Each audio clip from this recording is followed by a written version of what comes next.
Yesu, yu mwema Yesu. Baba, katika jina la Yesu tunakushukuru, tunakuinua mchana wa leo. Asante Jehova kwa uhai ambao umetupa. Asante Mfalme kwa sadaka ambazo zimetolewa Jehova, ukaweza kutakasa ili ukaweza kufanya kazi ya mbinguni. Asante Jehova kwa ajili ya neno lako la asubuhi ya leo. Tunakushukuru, tunakuinua Jehova. Umetufunza ya kwamba tukaweza kuongozwa na Roho wako Mtakatifu ili tukaweza kutenda mapenzi yako, Mfalme wa mbinguni. Tunakabidhi mnenaji wa second service mikononi mwako Jehova, ukaweza kumbariki. Hebu neno lako likaweza Jehova kuwa baraka katika maisha yetu, Mfalme wa mbinguni. Roho wako Mtakatifu akaweza kuwa pamoja nasi ili tukaweza kushika neno lako na kulizingatia, Mfalme wa mbinguni. Baba, ukaweza kufungua mioyo yetu ili tukaweza kubarikiwa, Mfalme. Tumia mtumishi wako akaweza kuwa chombo, akaweza kutubariki kulingana na neno lako. Sifa na utukufu zikurudie, na ni katika jina la Yesu tunaomba na kuamini.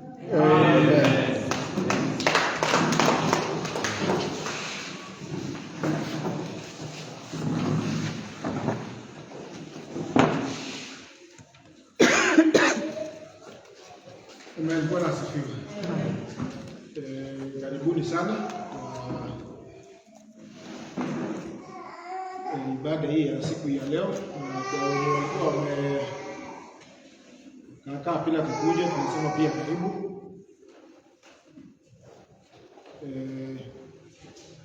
So tunashukuru Mungu, ama ninashukuru Mungu ya kwamba tumeweza kupatana tena siku ya leo, na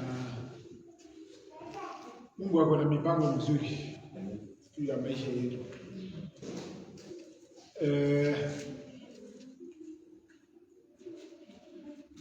Kwa nini tunakuanga na nafasi kubwa Alex na Jose?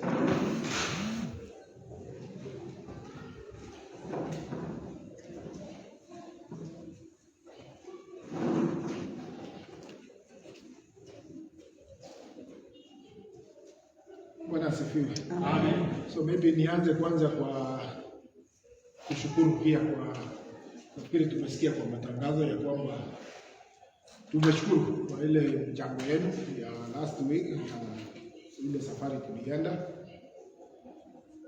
Nafikiri pia lazima kuna watu walishangazwa. Kwa sababu nasikia kuna mmoja wenu aliuliza mlichanga ngapi? 10,000. Yaani ile watu wenye walikuwa hawakuonekana wako na 10,000. Lakini Mungu akatenda mema. Tukapata hiyo pesa. So tunashukuru Mungu ya kwamba pia aliweka hiyo pesa mkononi mwetu. Tunazamanga ya kwamba anatupea uwezo wa kutafuta mali. Ama uwezo wa kupata mali. So mali iko. Saa zingine ile probably ile attitude yenye tuko nayo inatukozesha nafasi ya kuona ya kwamba tuko nayo. Amen. Alafu ile commitment ambayo tuko nayo. So tulikuwa pia na conference ya wachungaji na ilikuwa mzuri. It was a short time, but ilikuwa mzuri sana, na kuna wazo moja nitaje tu hivi kwamba nafikiri nilikuwa nimewaambia kuna bishop alikuwa anafikiria kwamba kwa sheria ya Faith Victory anasema anafaa kuwa amestaafu, na nafikiri angependa kuanza kujipanga kuanda wa pole. Ndio alikuwa anasema anataka hii anniversary inakuanga anniversary na Founders Day. So angependa pia ifanywe tofauti. Na wakati kamati ilipoteuliwa ya kuangalia hiyo maneno, akasema nafikiri kamati wakaona tukisema mwaka hii itakuwa fupi sana, na kuna watu ambao yani programs, kuna makanisa ambao wako na programs already running kama video wana mchango ya kununua shamba. So probably inaweza badilika. Sijasema imebadilika, but inaweza badilika. Na tulifundishwa mambo mengi, but sitaenda huko. Ningependa tuendelee na ile ambayo tulikuwa tumeanza kuhusu ile the unseen battles. Sijui kama wanyama wanapotea wiki mbili. Sasa sijui tulianza na wewe ama tulianza kama umeenda. So tumekuwa tukijifunza kuhusu ile vita ambavyo tunapigana na si vita vinavyoonekana, lakini ni vita tunapigana. Na tukaanza kusema ya kwamba vita vyetu si vya mwili na nyama, but pia Biblia ikatuambia kwamba the weapons of our warfare are not carnal. Pia nafikiri pia inasisitiza hiyo kwamba vita vyetu si vya mwili, lakini ile fasi yenye tulianzia ni kwamba tutakaposhinda hiyo vita tutaheshimika. Bwana asifiwe. Amen. Sijui sasa kama mlishika hiyo ya kwamba in every battle ukipigana vita na kushinda hiyo vita utakuwa na nini? Heshima. Actually Daudi alikuwa anasema ya kwamba kwa sababu Mungu tumetembea na wewe tumeshinda hii vita, tumepata hiyo heshima. So tutakapopigana vita na kushinda tunapata nini? Heshima. Kwa sababu gani? Every day tuko na vita. Hata ukitoka kwa nyumba asubuhi kuna mtu alimtokoza, na kwa sababu haukujibu, kuna kitu inakuambia umeshinda, na kuna kitu pia utahisi ya kwamba yule mtu atakuheshimu kwa sababu haukuingia kwa vita yake. Kwa sababu kuna vita yenye mtu tu anakuletea, haukuwa na mpango nayo, haukuwa umefikiria. Saa ingine kuna watu wanatuchokoza, unafikiria sasa mpaka unajiuliza huyu mtu hatukulala na yeye, hatuko majirani, yani hatugawi mpaka. Lakini Mungu umesalimia tu mtu anasema hiyo kujifanya hapa amevaa suti ama ameniangalia vibaya. Sasa kuangalia vibaya kufanya nini? Jana huyo na malengo yake. Najui hii malengo kutoka wapi. Kama mnatembeanga mkiringa. Nasibu. Amen. Mnatembeanga mkiringa. Baba. Huko. So our weapons are not carnal, si ya mwili ama si ya mwili na nyama. Na in most cases, especially ukiwa Mkristo, Biblia inasema kwamba sisi tumetengenezewa njia nyembamba. Yaani ndio tufike kwa Baba lazima tutembee kwa njia nyembamba ya kujifinyilia. Saa ingine ni kujikana kwa mambo mengine. Kwa sababu nani angependa kukula raha ya dunia hii? Sisi wote tunataka kufurahia maisha. Lakini tutafurahia kwa kila kitu. Si ingine tunawajana naye kwa sababu yaambatana na mapenzi ya Mungu. Tuangalie Waebrania 12 verse 15.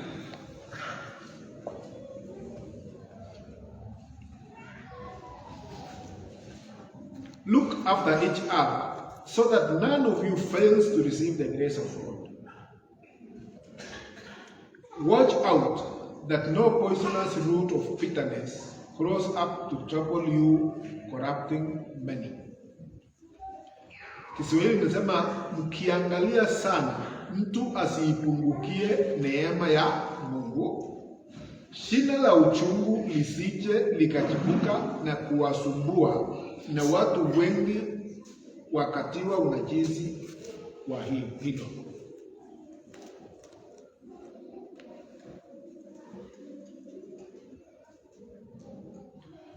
So na nikasema kwamba leo tutaangalia kuhusu uchungu, the root of bitterness ama bitterness katika maisha.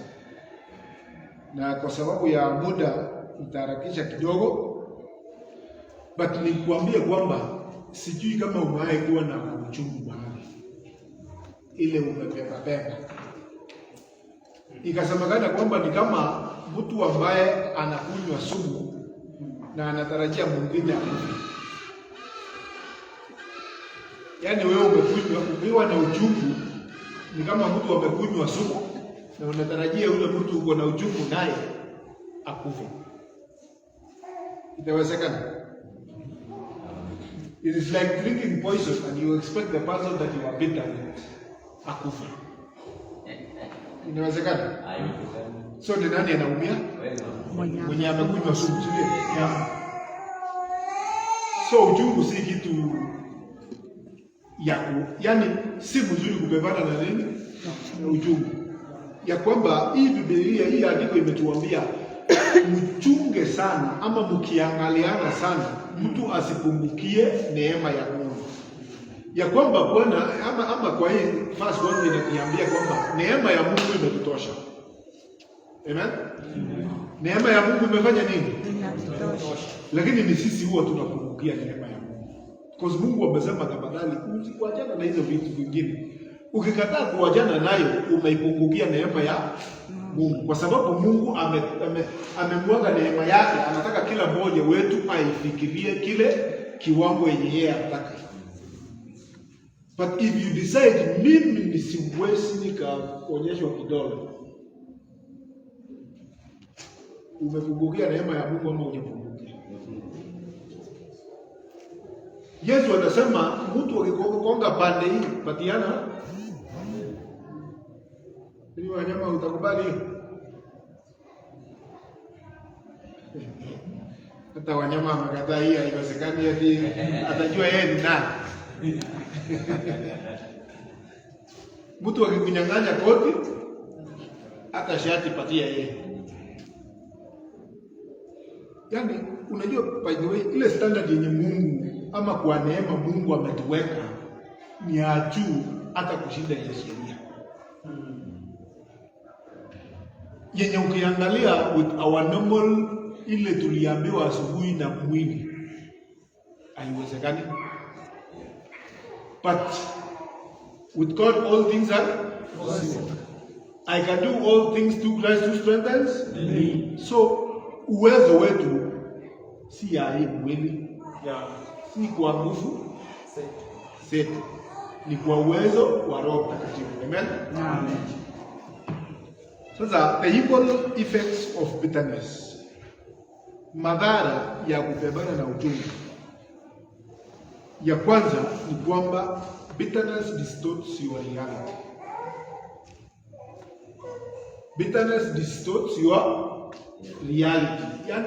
Yani inakukosesha uangalie asili ya mambo vile ilivyo.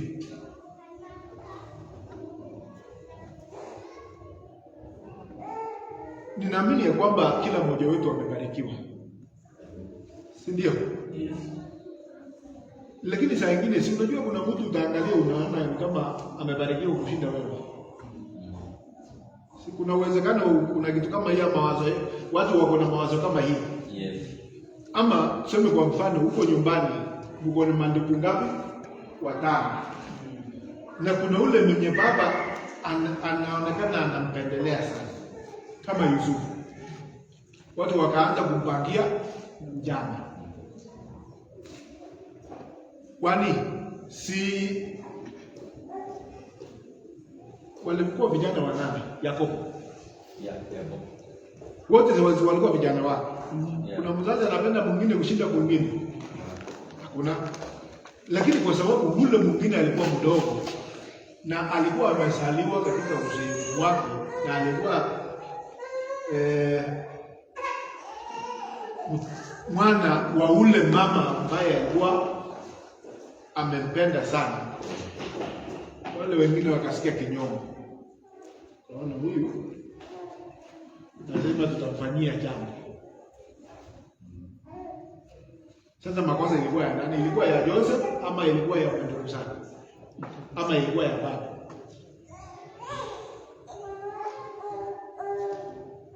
Si upendo ni upendo, alimpendwa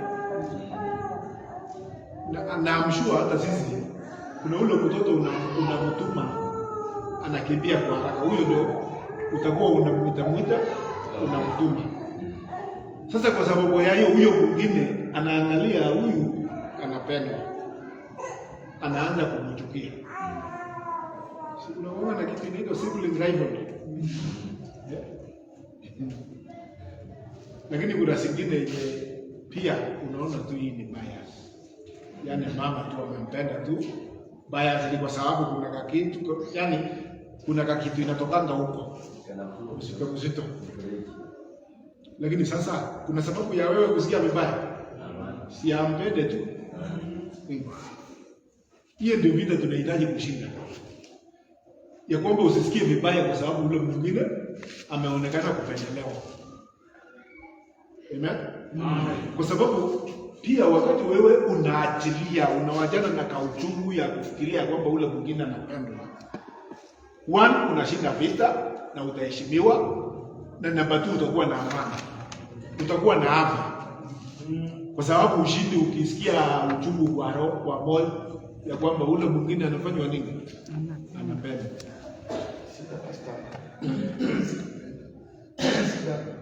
Kuunganisha pia. Nikawaambia siku nyingine, sijui kama nimewaisema, kuna mama aliolewa kwa nyumba fulani na first born sana. Huyo mama, unajua sasa ile kijiji kwetu nyumbani, kama mzee bado wako, si vitu ni ya mzee, shamba ni ya mzee. Kama kuna ng'ombe ni boma moja, mnaenda hata kama ni bibi wawili, boma ni so mnaenda ukamua, alafu mnakamua. So kijana mkubwa akaoa na ule mama, nafikiri pia huyo mama mwenye aliolewa kwa hiyo boma alikuwa mwerevu. Yaani mother-in-law saa yote analeta tu maneno. Sababu ya nini? Maziwa. Kuna wale wasichana walipeanwa na ng'ombe inakuja. Hiyo ndio inaletanga hasara mingi sana kwa mama. Anaona hii ni ng'ombe ama ni ng'ombe ya msichana yangu. Unajua hata asemi yetu msichana. So anashinda akijokoza huyo. Huyo mama akaona kuna haja gani tuko na uwezo wa kununua maziwa. Badala ya hii kelele mingi, waje tufanye nini? Tununue maziwa. Na pia akamwambia mzee wake, kwa sababu tuko na uwezo, si tununue shamba kando, tuende tuishi, tuwajane na mama. Sasa huyo ndio ndio ni mbaya. Sasa wa pili akamleta. Sasa mwenye leto ni kwenda wasimu.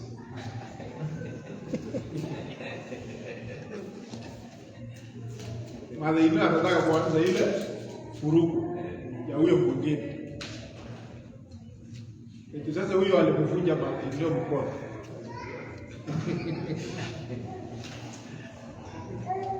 So unaona ule mwingine sasa, from there ule mwingine akaonekana na uzuri, because alimuondokea na uzuri wake ukafanya nini?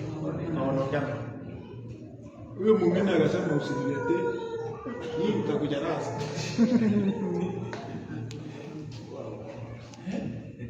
So saa ingine tunaondokea. Saa zingine by the way ni mzuri kulose, just lose. Yes, amen. Lakini utakuwa umeshinda. Lakini ukisema waje ugongane, ni haki yangu, Si hata mzee by the way, mzee ya nyumba anasema huyu ng'ombe itakuwa waule na huyu atakuwa waule. Lakini lazima fitina itatokea. Sijui alipewa ng'ombe kubwa. Sijui alipewa iko na maziwa mingi. Haitakosa. Yaani mtu hatakosa kutengeneza kwa sababu ya kujisikiria, yaani ya kuanza mvutano. So kitu mzuri ni kukubali hasara na uishi kwa amani. Yule mchungaji mwenye alikuja hapa siku nyingine pale Kisulisuli Baptist. Sijui kama bado mnakumbuka. Kuna shamba alinunua mahali huko kando ya nyumbani. Yaani ni kama umeenda ukaishi kwa klani wengine. Ni mzee aliuza. Sasa anasema ikafika wakati, unajua sasa hii shamba imeteremka imeenda mpaka kwa mtu. So vijana wa mzee wamekuwa wakubwa, wakaanza vita eti hata hatukuambiwa sijui nini. Na ujue hii shamba iliuzwa ndio wao wafanye nini? Wasome. Nini sasa baada ya kupata kazi wakapata vichwa. Pembe yakamea pembe. Kazama siku nyingine wakasema hata penye nguo umeusiwa singi yote. Mpaka siku moja akasema kwa ajili ya amani waje nifanye nini? Niwapatie hiyo nusu yake wenye wanataka ndio tuishi kwa amani. Sasa anasema sasa yeye ilikuwa yeye peke yake. Ndugu zake wote wamesema hiyo usijani kupeana kitu yenye ununua na familia yako. Hata bibi wake akamwambia hiyo haiwezekani. Sasa yeye kwa sababu anaangalia sasa nitakuja kuishi na hii watu kama kwa hivi. Si hii kitu yenye wanasema wanataka niwapatie hata kama nitaenda hasara. But sasa in the process anasema wakati wakakubaliana the following day tukutane. Lakini sasa Mungu naye ni nani? Mungu ya maombi sababu 2 years now. Anasema hakuna mtu ambaye kanyaga kwa hiyo shamba kusema tunataka, wote walipotea. Hata wenye walikuwa wanataka kusafiri kutoka Nairobi kuja kwa hiyo kesi. Hakuna mtu anauliza, hakuna mtu anasema hii shamba ni yetu. Story iliishia hapo. Yaani tukubali tu kupeana. Lakini pia kupeana kwa machozi. Kwa hiyo ni kupeana kwa machozi. Yes. Kitu yenye umenunua na pesa yako, umejua kweli hao watu si ukweli wa mataka. Wakati aliamua hivyo na akaenda kuomba, maadui walitawanyika mara 7. Amen.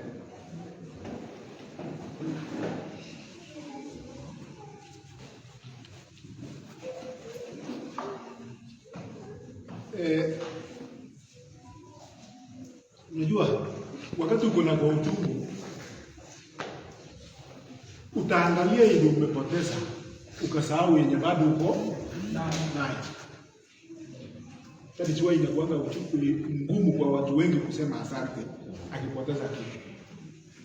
Kwa sababu wanaangalia wenyewe sasa si unaona news. Si kuna mtu alinyang'anywa 400,000. Mtu jana majuzi. Huyo mtu akishinda akifikiria pesa atakuwa mgonjwa. Wengine akiajilia si atapona. Kwa sababu anatafuta. Nikakumbuka kuna mwanafunzi hapa kwetu.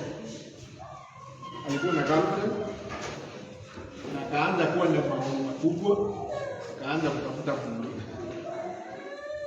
Yule mwingine ni kama alikuwa na cheo. College yani kiongozi ya wanafunzi. Akaanza kufikiria huko, si wakakosana na huyu mwenye hapo naye. Kosana na huyu akaajana na rafiki yake yule wa karibu akachukua moja. Sasa vita ikaanza. Yaani wewe rafiki yangu hau. Na alikuwa ameajilia. Lakini ikienda kwa rafiki inakuwa uchungu. Unaona vile vitu Saa zingine ilikuwa kitu mzuri kuona rafiki yako ameponyoka naye ukaanza kusikia vibaya.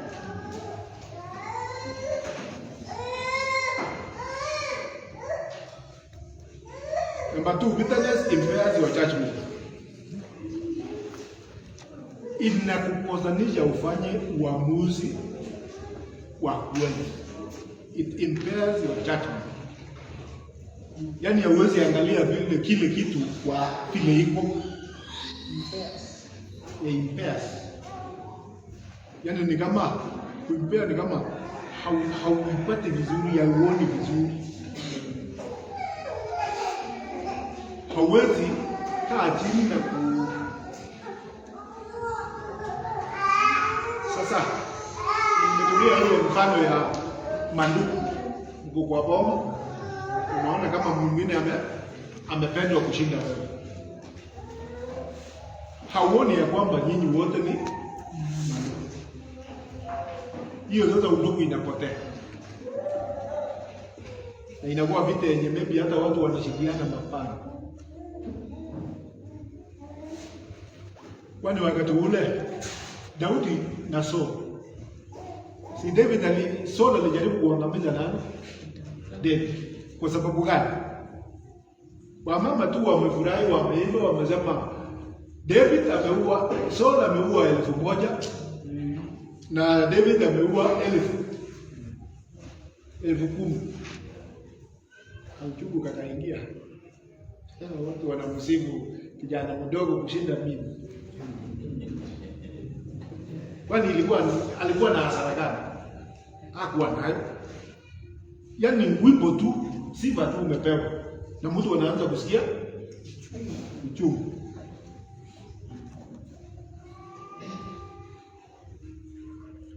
So tutakapokuwa na uchungu, unakosa kuangalia mambo vile ilivyo. Number 3, bitterness breaks up your relationships. Inafunja mahusiano. That is why kwa hiyo Hebrews zenye tumesoma inasema lest any root of bitterness spring up trouble you and thereby defile many. Inakosanisha yani, sijui kama umewahi kuona jirani mwenye ako na uchungu. Sitakikisha anakosana na yani, waje nitumie mfano ya hawa. Hawa ni mandugu. Alex amekosana na Otieno. Na sasa huyu hataki huyu wapendane na ule kwa sababu wamekosana na yeye. Sina kwa kwamba hutaki nipende Otieno kwa sababu wamekosana. Yaani you want to kuwa adui ya kila mtu.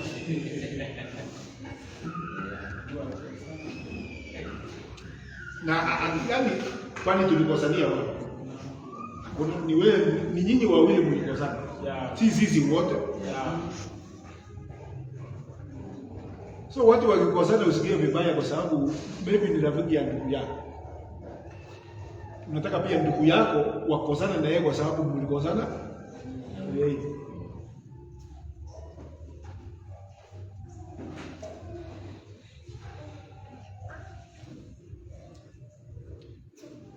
Bitterness afflicts your soul.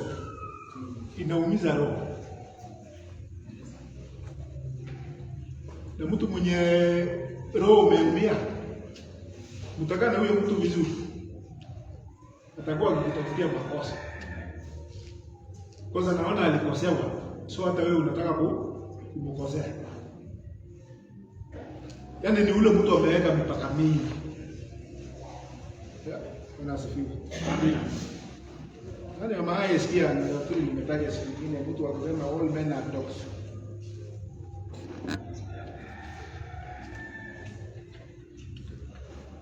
Wanaume wote ni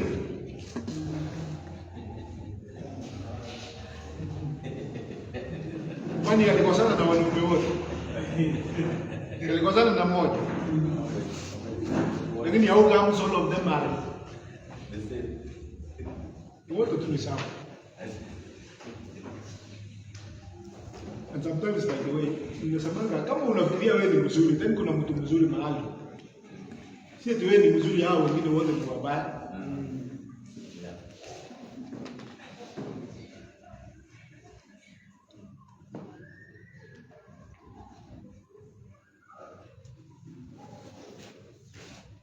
So Waefeso 4:31 inasema, get rid of all bitterness, rage, anger, harsh words, and slander, as well as types of malicious behavior.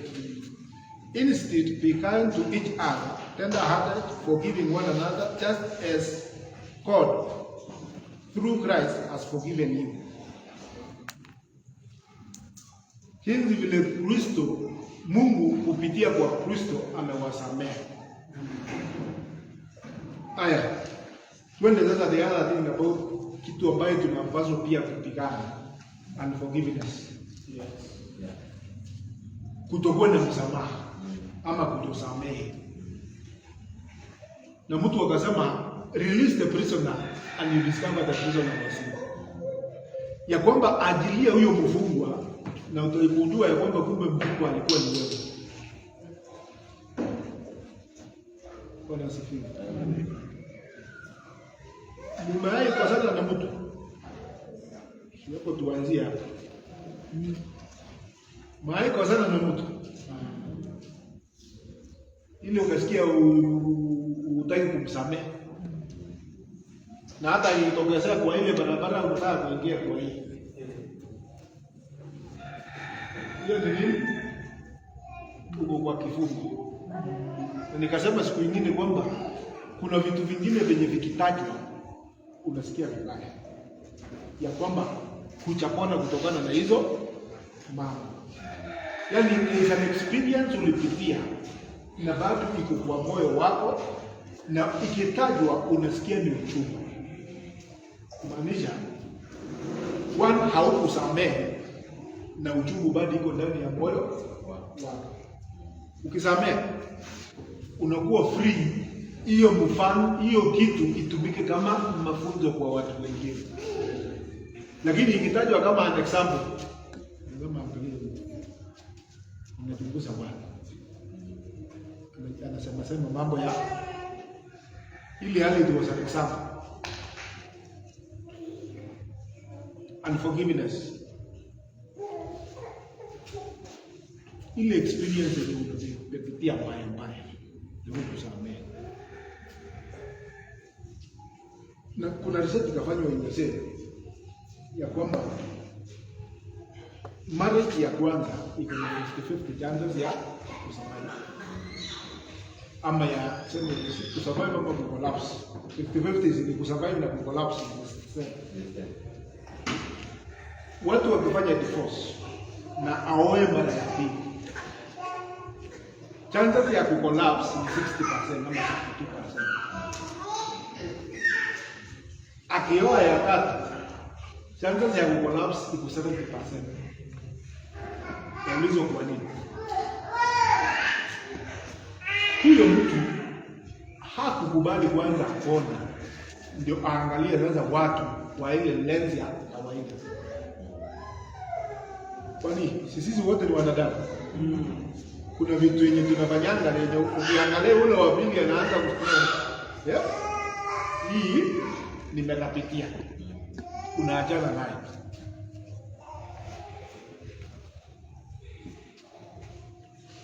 So kutosamehe inafanya nini katika maisha ya mwanadamu? Number 1, unapoteza uhusiano na Mungu, loss of relationship with God. Consequences of harboring unforgiveness. Ama yale mambo ambayo yanatokea kwa sababu umekuwa na nini? Kutosamehe. Yaani ni kwamba unakatisha uhusiano yako na Mungu. Bwana asifiwe. Amen. Mnafikiria hivi? Ama what do you think? Because Mungu anasema kile nilikusamea afanye nini? Sasa can two walk together unless they agree? Wawili hawawezi tembea pamoja bila kufanya nini?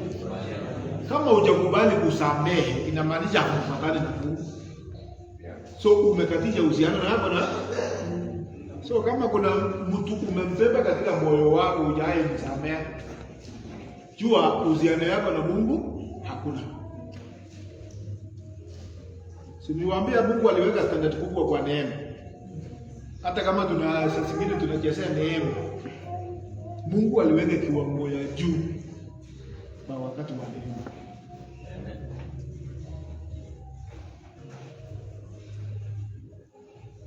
Number 2 ni kwamba unforgiveness inaleta physical and mental health impact. Yaani inaumiza mwili na mawazo. Kwa sababu mawazo yako itakuwa inashinda kwa huyo mtu. So you become a prisoner. Huyo mtu atakuwa ana control chenye unafanya.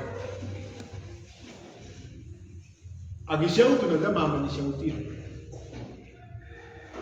Unasifiwa. Akikuangalia ameniangalia vibaya. Hata probably hapo anaangalia wewe. Sema kwa mfano maybe tuko na issue na Alex. Nikiangalia pande hii ninaangalia Alex kama ninaangalia hilo. Si hilo. Ni Alex atasema nini? Hii ndio anashinda akiniangalia hapo.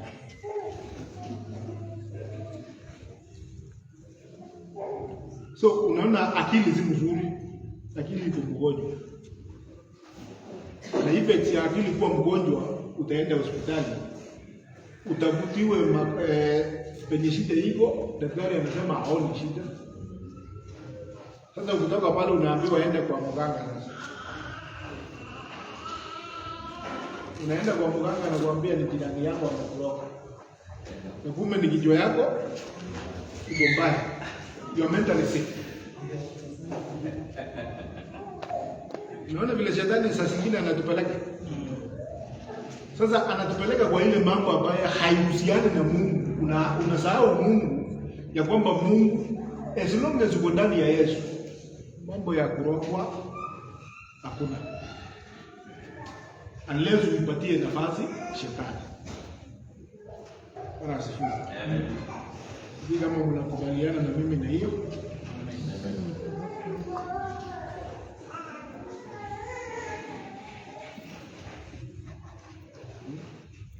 Kuna kitu inaitwa anxiety and depression. Unaona mtu amefikiria sana mpaka sasa inafika kiwango akili nalo unakataa kuongea na watu, ukiambiwa fanyanga kaa na watu namna hii. Unaona watu wote ni wabaya. Na ni kwa sababu ulikataa kusamea mtu. Loss of joy and spiritual vitality. Unakosa furaha na nguvu ama furaha katika roho. Yaani utaona mtu maybe anakuja kanisa lakini kufurahia Mungu hakuna. Sasa nafikiria pia ni Mungu alisababisha hivi. Kwa nini Mungu ulikubali nikosewe namna hii? Forgive and forget. Amen. Loss of freedom through obsession with the offense. Pia unakosa uhuru wako. Loss of freedom through obsession with the offense. Ya kwamba mtu alikukosea 10 years ago. Lakini mpaka saa hii unakumbuka, kuna record mpaka ya siku na dakika.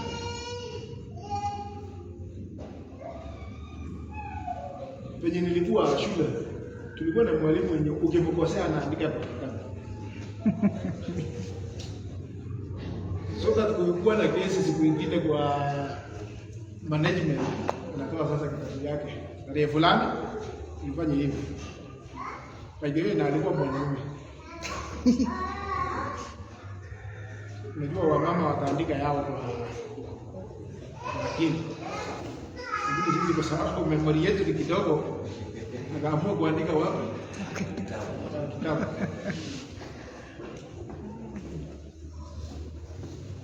Sasa zingine unakumbuzwa makosa yenye ulishindwa na hii hata tukifanya siku ngapi? Kama nilifanya siku ngapi? So ujue huyo mtu hajaachana nayo, atakusamea. Ama mtu atakwambia hii nimekusamea, lakini ukirudia, kwani mzamani ya mara ngapi? 70 times 7. Hata mtu atakukosea 70 times 7 kwa siku.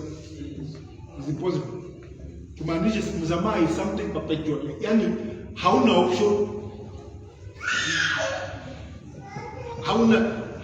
Hauna nafasi ya kukupe msamaha, ni lazima. Na unajua kwa sababu gani Mungu alisema kusameheana? Kwa sababu ya ile tunasema ita affect afya yako. Ita affect mahusiano yako na watu wengine. Kwa sababu usiposamea unakuwa na uchungu. Na uchungu inaanza kunajisi watu wengine. Na kitu najisi tabia kwa Mungu. Nasifiwe. Kitu najisi tabia kwa Mungu.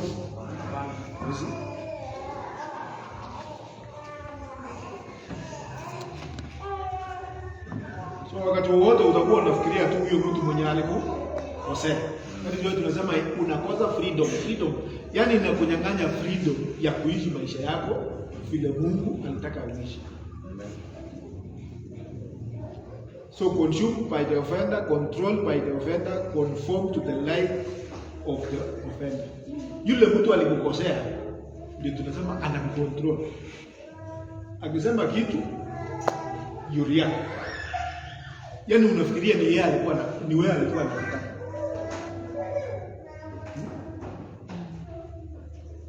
Sio kama usimaona watu maybe watu wako kwa mkutano. Ile adui yako wako pia kwa hiyo mkutano. Mtu mwingine akitaja kitu, mtu anakasirika, ameenda. Watu wanasema ilikuwa na ubaya.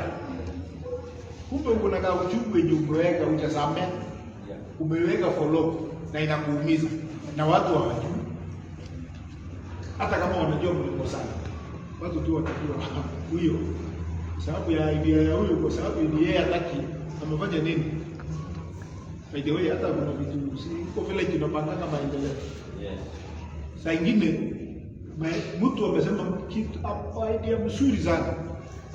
Lakini kwa sababu imetoka kwa yule mtu mwenye tumekosana na yeye, inaonyesha ni mpinga kabisa.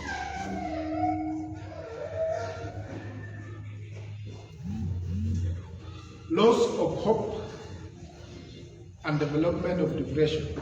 Ukikataa pia kusamea, unakosa matumaini na unapatwa na mafikira.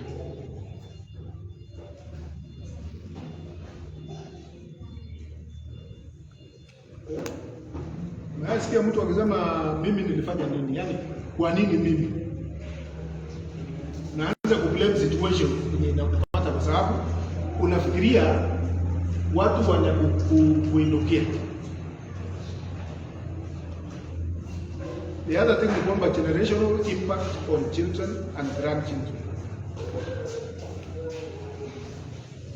Ukikataa kusamea ina affect pia hata watoto wako na watoto wa watoto wako.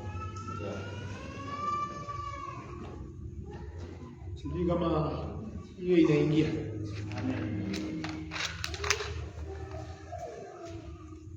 Mlikosana na mtu ni ukafikiria ni nyinyi peke yenu, lakini kuna mbegu umepanda katika maisha. Kwani sisi tulikuwa watazamaji aje? Tukupitia kwa hata. Yes. Kwa nini inatuaffect na hatukuwa? Kwa nini sisi tunakuwa wenye dhambi na hatukuwa watoto wa Adam? Kwa sababu tulisaliwa kupitia kwa huyo sasa. Hata tabia. Unajiona wewe samani, waje tutumie ile ya samani. Wakati wa zamani mtu akitaka kuoa, ilikuwa unaambiwa ile nyumba ile goma wajana naye. Ile ingine nenda huko. Kwa sababu gani? Probably walijua tabia ya hiyo jamii. Kwa sababu wanajua maybe nitumie mfano mwingine. Sometimes maybe unaoa na mwenye unaoa alizoea violence kwao. Vita ni kawaida. Sasa akifika kwako hauna vita, anashindwa hii mtu mnono. Because alizoea ni vita. Yaani lazima akujogoze upigane ndio asikie na tunaendelea sasa vizuri.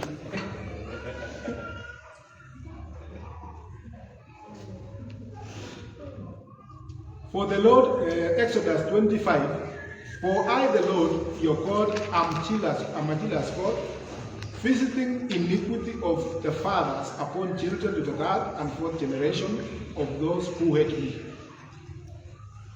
Kizazi ya tatu na ya nne. Sio ni watoto wako na wajukuu na vitukuu. Yaani ile shida umekuwa nayo na jirani yako imeenda mpaka ikaumiza watu wenye hawajazaliwa.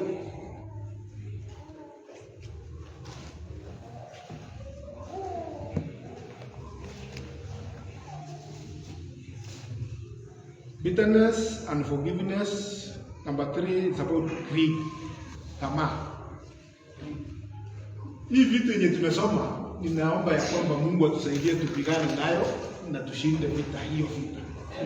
Vita ya uchungu, vita ya kutosamehe, Mungu atusaidie. Number 3 ni mambo ya tamaa. Greed. Enye ukiangalia mtu wa unasudu na unasikia vibaya. Mtu amenunua gari unasikia ingekuwa yangu. Inakujanga na nini? Wivu. Sasa sijui envy ama ni jealousy.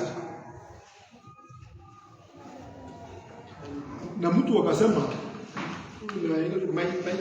akasema ukiona ya kwamba you can release your money, kama unaweza peana pesa yako, ujue ya kwamba umeshinda nini?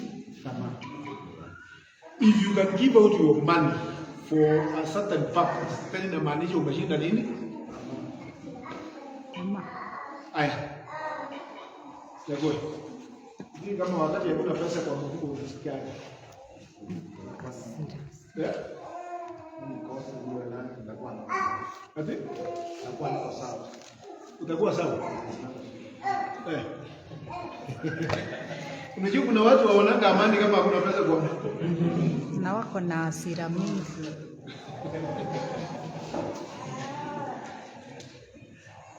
Yaani amani inapotea. Paul akasema nimejifunza kukaa bila na kukaa pia wakati niko na. Yaani wakati yako nayo akili yenyeimwambie wewe sasa leo enda Amerika. Uambie mwili pole. Sasa ingine tunasoma. Na wakati umesota unajua uko na deni. Lakini pesa ikiingia unasahau hizo madeni yote. Unaanza kwanza kuambia mwili pole.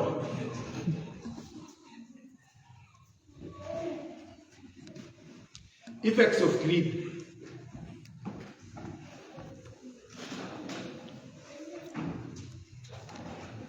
Spiritual ruin and idolatry.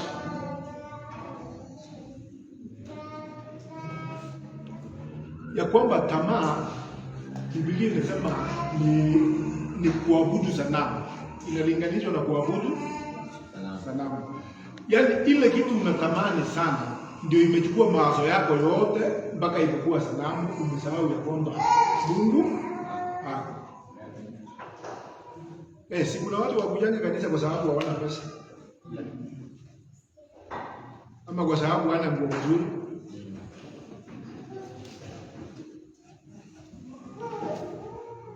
Hiyo utasoma Matthew 6:24.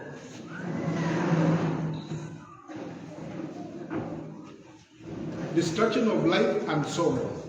Sisi tumeambiwa kuhusu nafsi na spirit.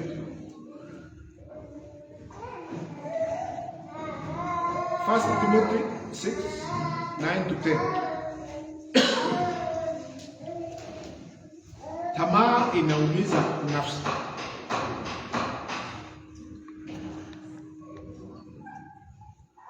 destroys families and relationships.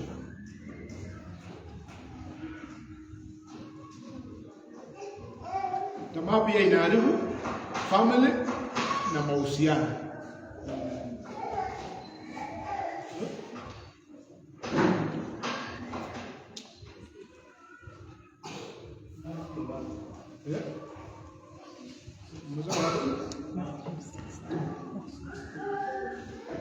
Matthew 6:24, destruction of life and soul, 1 Timothy 6 verse 9 to 10, destruction of family and relationship, Proverbs 15:27, and then Proverbs 28:25.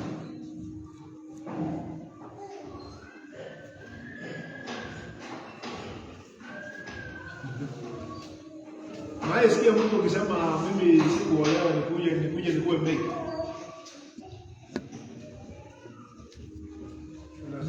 Amen. Najua haikuangi pamoja sikia. Kuna mtu ama nianze hivi ya kwamba wakati mlianza uhusiano ulikuwa unapelekwa wapi? Amerika. Ile hoteli kubwa kubwa. Sasa mkishakaa chini, mkishaoana, majukumu inakuwa mingi, pesa ya kupeleka Amerika inakosa. Sasa wewe kwa sababu una tamaa ya kumaintain ile status yenye ulianzia, unasema yeye mtu kuna pahali anapeleka nini? Pesa.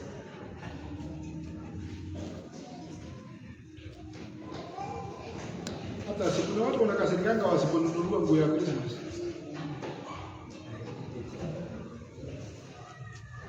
Yaani tamaa ya, by the way, ile tamaa ni nini inaleta? External influence. Watu watasema nini? So unataka ukaa standard ya wengine, ukifikiria kwamba watu watasema nini? Nikasikia story nyingine ya mama mwingine eti rafiki yake sasa kama kuna TV screen ile kubwa. Wako na kaba ile kubwa kwa nyumba. Sasa akashinda akiambia mzee yake nunua hata kaba yenye inafungwa. Jirani akikuja hapa rafiki yangu ninaambia TV nipeleke kwa fundi.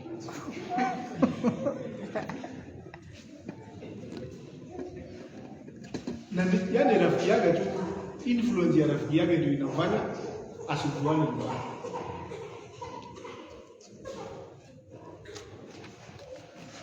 Sasa mtu kama huyo mtaishi kwa amani? Si mahusiano inakuwa ngumu. Because anaangalia vitu vingine yenye maybe haisaidii familia. Hiyo ingine ni moral corruption and deceit.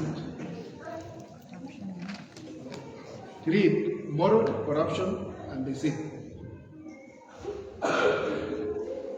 Kuna mtu katika Biblia anaitwa Achan. Moral corruption and deceit. Kitabu cha Joshua 7. Kuna mtu anaitwa Achan, waliambiwa kuenda vita, kingine umeangamiza kila kitu. Na yeye akaangalia kuna nini, kuna jewelry, kuna gold. Sasa hii vitu tutaacha kule. Si hata tu, by the way, hata idea yake ilikuwa mzuri. Tuende tupatie Mungu. Tuende tuabudu. Lakini Mungu alikuwa amesema nini? Angamiza kila kitu. Msilete anything. Lakini hata anakaona hii ni vitu mzuri. Yeah? Probably alikuwa na damu ya wakalekte. Wakalewa wanapenda. Unajua kwamba ni yetu. Nyinyi wote ni custodians tu. Ili ikifika wakati tunahitaji tunakuja kuchukua. Ng'ombe ni ya Masai. Yeah? Ng'ombe ni ya Masai. Ati amna? Hapa town hamna ng'ombe. Nanga ng'ombe inatembea. Unafikiria ni nani?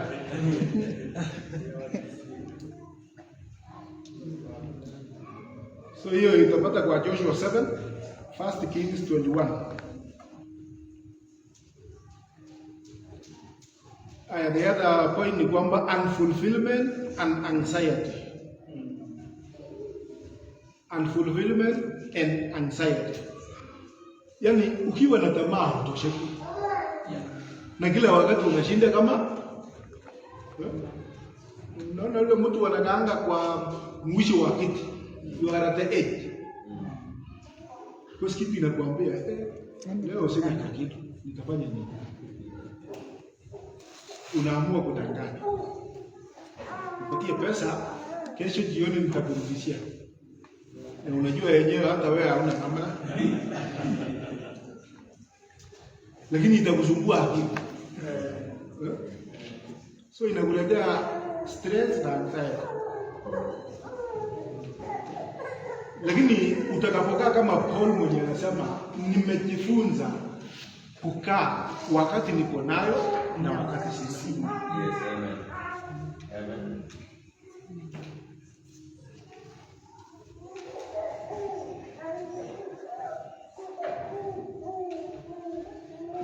Ecclesiastes 5:10 inasema nini? Whoever loves money never has enough. Ni anapenda pesa hawezi pata ya kutosha.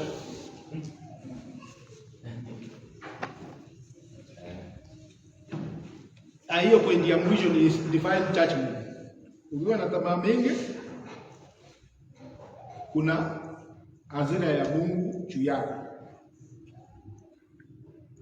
Colossians 3:6.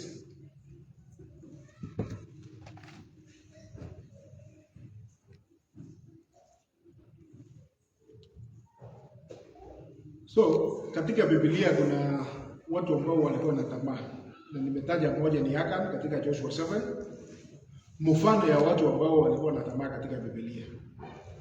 Ahab and Jezebel, unakumbuka kuna mtu aliua mtu kwa sababu ya shamba lake. Ahab and Jezebel waliua Nabal. Hiyo ni 1 Kings 21. Aya mwingine yenye sasa ni ya New Testament ni Judas Iscariot. Matthew 26:27. Unasaliti watu kwa sababu ya nini? Ya tamaa. Kuna kausaliti mahali. Kuna Ananias na Safira, Acts chapter 5.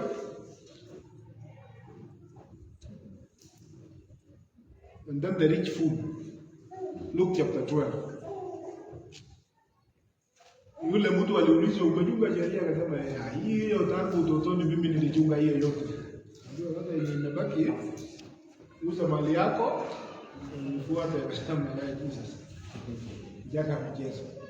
Hii vitu nimeswetia ati unaniambia nipeane kwa watu lesi. Yenye wafanyange kitu.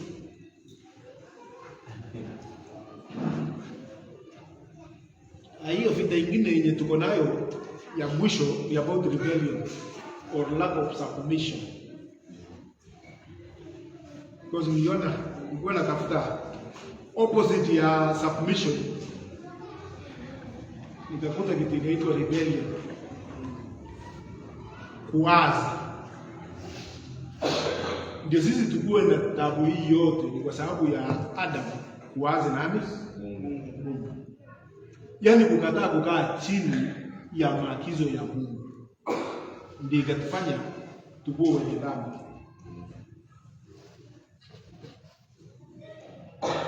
Na consequences of rebellion, number 1 ni kwamba separation from God. Sasa ya separation from God, hiyo ni Isaiah 59:2.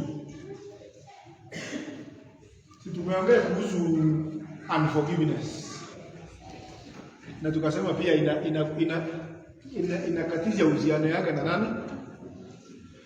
Ukikataa kusamehe inamaanisha umekataa kusubmit kwa Mungu na umerepair. Kuna watu wanazamanga hiyo haiwezekani. Hiyo ni mpaka mbinguni. Hiyo ati nimsamehe. Au kwa ile kitu walinifanyia nitamsamehe aje? Haiwezekani mimi mpaka mbinguni. Na ujue sasa wakati unazama hivyo hata kwanza uhusiano yako na Mungu hakuna. Sasa utafikaje mbinguni kama hakuna uhusiano na Mungu? So umejitenga na Mungu. Nafikiri kitu kingine pia ni divine judgment. Kuna hukumu juu yako. From Genesis to Revelation, wakati watu wote walipokosa, kulikuwa na hukumu juu yao. Nakumbuka wakati wa Noa, watu walimwanzi Mungu, nini kilifanyika?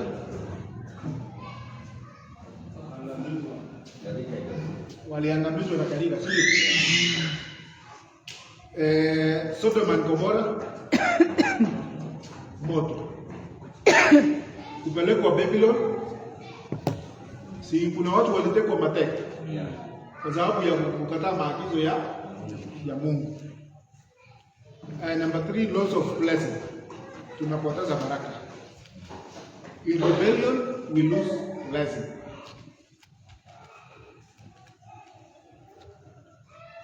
Katika kuhasi tunapoteza baraka. Hiyo sasa it is almost ya kwamba hata nyumbani unapoanza baba yako ama mzazi unakosa kufanikiwa. Ama kuna mtu anapinga hiyo? Amen. By the way, na baraka si mali mingi. Baraka hata ni kuwa na afya nzuri, kuishi miaka mingi, kuwa na amani. It means you are blessed. So tusihesabu baraka tukiangalia nini? Mali ama pesa. Baraka ingine ni kwamba maybe watoto wamekuwa vizuri, wanakutii, wamefanikiwa. Si it's a blessing. Hiyo ndio baraka tunatafuta. But ukiamua kuazi, unaanza kupoteza mambo kama haya. Na hiyo utaangalia kwa Deuteronomy 28.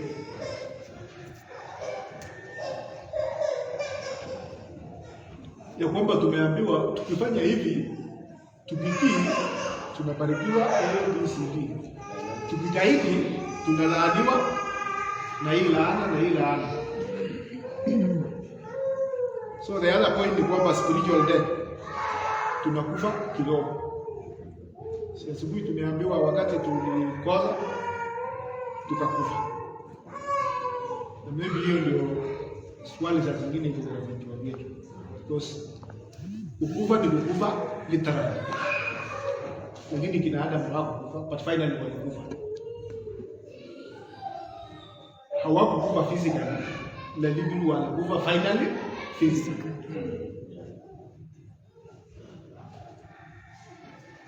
Romans 6:23. For the wages of sin is death, but the gift of God is eternal life in Christ Jesus.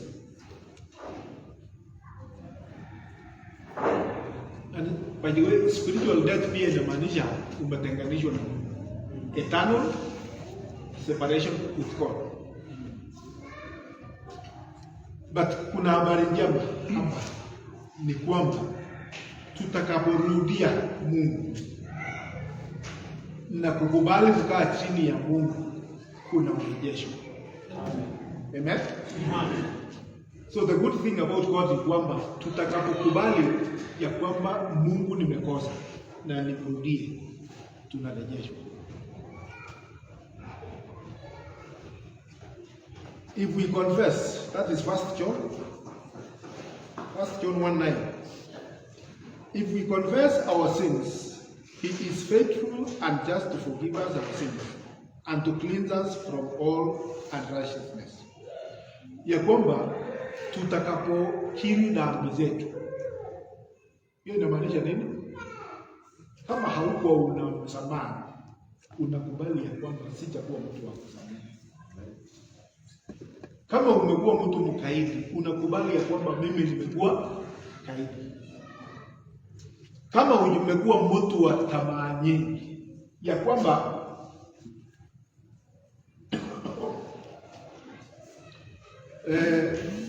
sema tu mfano, tumeaja, kuna mtu amesahau simu kwake na tumeenda nyumbani, na bahati nzuri ama bahati mbaya, wewe pia kuna kitu ulisahau karibu, na ukapata hiyo simu ya huyo mtu ako hapo kwa hiyo kiti. Huyo mtu atapata hiyo simu ama tutauliza nani aliona simu? Si wewe ulirudi baada ya ibada. Ndio mimi sikuona. Na hakuna mtu mwingine. Sasa hiyo ni key. Kwamba uliangalia simu ya fulani ukasema ni smart kwa mimi sana. Kuna katululu. Mimi siwezi wacha.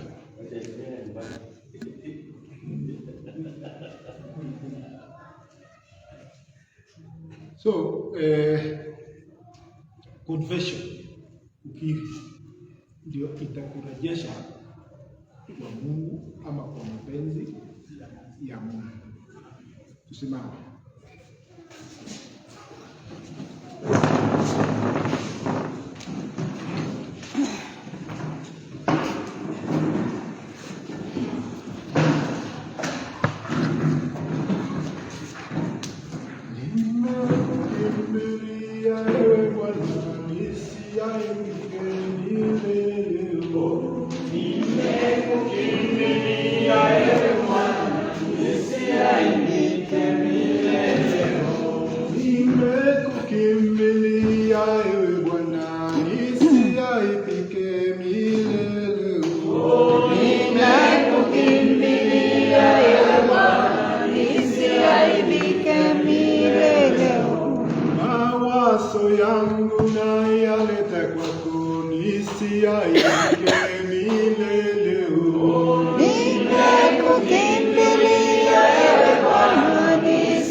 Sijui kwa hii mambo ambayo tumesoma, kama kuna neno imekukuza, naomba tuende sote kwa Mungu, tuambie Mungu ya kwamba kama kuna mtu sijawahi kumsamehe, aweze kunipatia uwezo na nguvu ya kuachilia. Maana na zingine tunaumia, tunafikiria tunafuata haki yetu, lakini in the process we are hurting ourselves, tunajiumiza. Kama kuna mtu ambaye akona uchungu ndani ya moyo wake ya kwamba fulani alinifanyia hivi na sitasamehe, it is possible, inawezekana kusamehe na hiyo uchungu ikapotea. Bwana asifiwe. Amen. Nimekukimbilia ewe Bwana, nisiaibike milele. Nimekukimbilia ewe Bwana, nisiaibike milele. Na chuki zangu yaleta kwako, nisiaibike milele. Nimekukimbilia ewe Bwana, nisiaibike milele. Tabia zangu na yaleta kwako, nisiaibike milele. Nimekukimbilia ewe Bwana, nisiaibike milele. Naomba uende mbele za Mungu, uambie Mungu